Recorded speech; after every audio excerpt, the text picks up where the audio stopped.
Max, du coup, alors, t'as un truc à nous dire sur Star Trek et plus précisément sur Picard, et je parle pas des surgelés. Tout à fait, effectivement. C'était nul, La mais dernière c'est série bien passé. finalement C'est de en l'impro. date de la grande saga Star Trek, c'est du coup Star Trek Picard, ou Picard dans notre langue, et la sienne aussi, parce que finalement Jean-Luc Picard est français. Hein, il est d'ailleurs évidemment, il habite dans un vignoble, puisqu'on sait très bien qu'en France, on vit tous dans des vignobles. Absolument. Ah bah, moi j'en ai juste à côté, hein. Oui, non mais chut, tais-toi. C'est une blague pour les citadins, ça. Et Tu es du vignoble. coup, non, c'est une série finalement qui vient de terminer la semaine dernière en 12 épisodes, qui finalement s'inscrit dans la suite de la série Star Trek Next Generation, qui a commencé en 1994 et fini du coup en 2001 après 7 saisons, qui suivait du coup l'équipage de Star Trek de l'Enterprise finalement, le vaisseau Enterprise, mais pas le premier, mais bien le deuxième, parce que la première série... Ah, mais c'est pas le même, du c'est coup. pas du tout le même, justement, j'allais y venir. Ah, moi je pensais que c'était le même vaisseau, c'est juste que l'équipe changeait à Non, l'intérieur. du tout. Chaque Enterprise est différent, finalement. Ah. Ça veut dire que le premier Enterprise, celui de la série originale de 1966, c'est donc le premier, on est en 2100 et des brouettes, quelque chose dans ce goût-là. La version qui va nous intéresser ici, donc Next Generation, ça se passe 200 à 300 ans plus tard, avec du coup un vaisseau beaucoup plus évolué, et des êtres humains aussi beaucoup plus évolués. D'accord. Du coup, la spécificité un peu de Star Trek en tant que série, c'est que c'est la vision vraiment d'un auteur, Monsieur Roddenberry, du coup, qui est également producteur de la série, et finalement, contrairement à beaucoup d'œuvres de science-fiction, c'est du coup une science-fiction, on va dire, optimiste finalement, et humaniste, presque philanthrope. C'est-à-dire que ça part du principe que l'humanité, ça va devenir des gens bien. Qui veut dire également, en plus, c'est très communiste pour le coup, c'est que dans le sens, on est dans un futur finalement lointain où l'humanité est tellement riche que finalement, la possession, plus si important que ça, tout le monde vit finalement comme il faut, il a tout ce qu'il veut, et du coup finalement, l'argent, c'est inutile finalement, et ça sert plus à grand chose, et tout le monde s'en fout un petit peu. Donc du coup, il y a ce truc-là, sachant que la première série à l'époque était du coup très en avance sur son temps, puisque dans l'équipage, il y avait une femme afro-américaine, qui était une des premières à avoir un second rôle finalement dans une série comme ça, et un second rôle très important. Il y a eu également le premier baiser interracial, c'est-à-dire entre un homme blanc et une femme noire dans une série télévisée, à la télévision. Et également, il y avait dans l'équipage un japonais et un russe, ce qui en 1966 a fait pas mal jaser. Ah oui, tu m'étonnes, en pleine guerre froide. Tout à fait. Donc c'est pour dire que c'était une série finalement et un univers qui est très porté sur l'évolution finalement de l'humanité, que finalement qui donne cette vision de l'humanité au meilleur de ce qu'elle peut être. Ce qui veut dire que chaque personnage va essayer de faire de son mieux, va essayer d'être le meilleur possible, va essayer de prendre les meilleures décisions. C'est pas genre ils vont rencontrer une espèce, ils vont tout de suite non mais il y a un risque, on va lui tirer dessus. Non. Ils vont essayer de parler avec lui, ils vont essayer de dire machin, on vient en paix, on est des mecs cool, vas-y viens, on se met bien.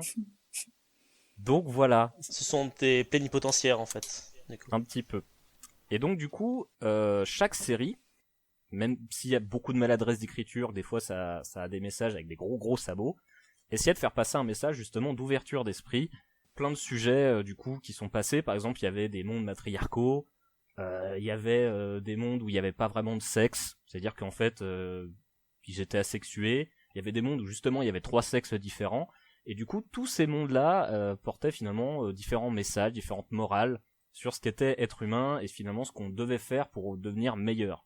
Du coup ça c'est pour moi ce qui est très important dans cette série-là, c'est justement cette ouverture d'esprit, c'est cette tolérance de l'autre, c'est cette évolution finalement de nous-mêmes pour devenir ce qu'on peut être de mieux. Et le gros problème qu'il y a, c'est que les 2 dernières séries qui sont sorties du coup dernièrement, c'est-à-dire Star Trek Discovery sur Netflix et Star Trek Picard sur Amazon Prime, elles ont beaucoup oublié quand même cette tradition, on va dire. Ça veut dire que dans le cas de Discovery, c'est une série très sympathique, avec une très belle production, une très belle mise en scène, mais qui a un message, ma foi, très étiolé au fur et à mesure de l'intrigue, mais il y en a un petit quand même. Dans le cas de Picard, ça raconte absolument rien. Et c'est très dommage parce que du coup, ça porte en lui du coup Next Generation, qui est pour moi la meilleure série d'entre toutes, grâce au personnage du Commander Data, qui est finalement un androïde et un personnage très important parce que de par ses yeux, il va avoir le droit à pas mal de leçons sur ce qu'est l'humanité et sur ce qu'est être humain. Et du coup, grâce à lui, qui va poser des questions en toute innocence parce qu'il est pas humain, il a pas ces émotions que nous on a. il va essayer du coup de découvrir un petit peu pourquoi on fait ça, pourquoi on aide les autres, pourquoi on est gentil, pourquoi on est méchant, pourquoi on fait des blagues. Et grâce à tout ça, finalement, ça nous donne une vision un petit peu extérieure sur notre propre humanité et des fois la vacuité, on va dire, de certaines décisions qu'on prend. Et du coup, dans la série originale, donc Next Generation, il y avait pas mal de petites perles de sagesse, de phrases super intéressantes et de réflexions, on va dire, super intéressantes. Et de ça, finalement, la série Star Trek Picard n'en a gardé rien du tout. Ce qui est finalement une tendance, j'ai envie de dire, actuellement pour les séries. C'est-à-dire qu'on va garder la forme, mais on va pas du tout garder le fond.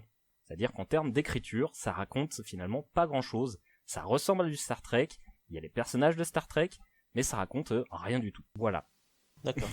D'accord. C'est Surprenant. c'est un peu le problème qu'on a aujourd'hui avec toutes les sociétés qui tentent de faire revivre les plus grandes franchises du cinéma ou d'autres milieux de la culture, où t'as pas forcément nécessairement besoin d'une suite, mais pour un aspect financier, on peut se permettre de faire revivre les franchises parce qu'on sait que pertinemment elles vont réussir.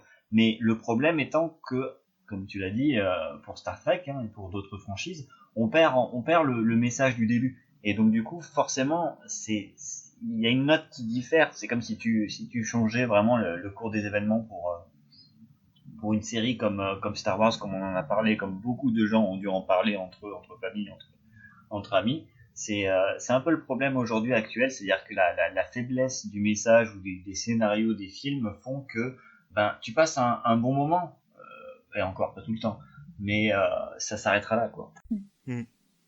C'est un peu le souci, effectivement, avec beaucoup de franchises qui se perdent elles-mêmes. C'est le cas, par exemple, de Alien ou de Terminator.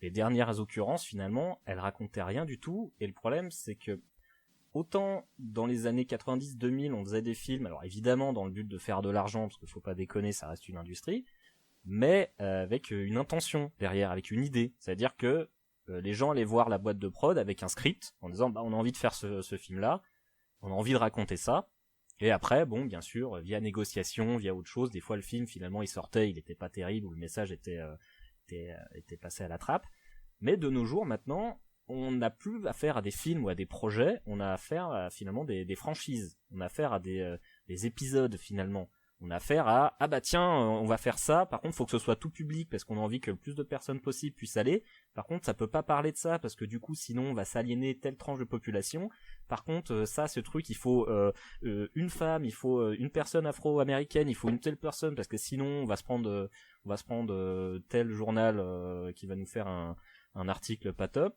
Et le problème, c'est que, au lieu d'avoir un projet, une idée, une intention, on va dire, de réalisation, ou de mise en scène, ou d'autres choses, on se retrouve juste avec un projet tellement réfléchi pour être, du coup, le plus vendu et le plus vendable possible, que, ça n'a plus aucun charme, et ça n'a plus aucune prise de risque, ça ressemble plus à rien, à part, du coup, un espèce de petit produit marketé qui ressemble à tous les autres produits du marché. Et c'est dommage. Ouais, je suis d'accord. Alors désolé, je fais pas mal de monologues. Pas au contraire. Je suis abasourdi. Tu es abasourdi. Si ce que vous venez d'écouter vous a plu, eh bien n'hésitez pas en premier lieu à le partager parce que le partage c'est quelque chose qui fait du bien à la fois aux gens qui vous entourent mais surtout, je vais pas vous mentir, à nous. Si vous aimez partager des choses, eh bien le mieux c'est encore de s'abonner à la chaîne, de venir liker un petit peu la page Facebook parce que des choses à partager, vous en trouverez beaucoup sur ces deux emplacements. Alors surtout, n'hésitez absolument pas. Et puis si vous aimez écouter des gens parler un petit peu de tout et de rien, sachez que cette chronique est extraite d'une émission qui elle est disponible entièrement sur n'importe quelle plateforme de podcast et vous pouvez aller faire un petit tour dans la description pour aller voir un petit peu tout ça de plus près.